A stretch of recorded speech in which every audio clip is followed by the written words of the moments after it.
Good morning mga kapamalandong. Happy Sunday.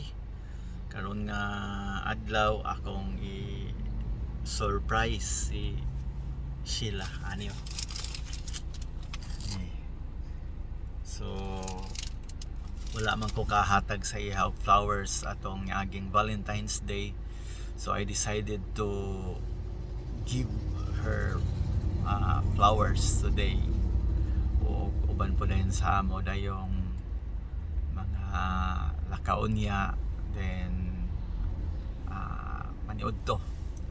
So I hope ako nang i-share mga igsoon tungod kay I believe nga ang pagpakita o gugma ngadto sa imong hinigugma or sa imong isikatawo dili lamang sa mga dagkong okasyon, but pwede siya sa mga ordinaryo nga adlaw sa imuhang kinabuhi. So bisan ordinaryo nga adlaw, mahimo siyang kanabang special nga adlaw kung ikaw maghatag og effort o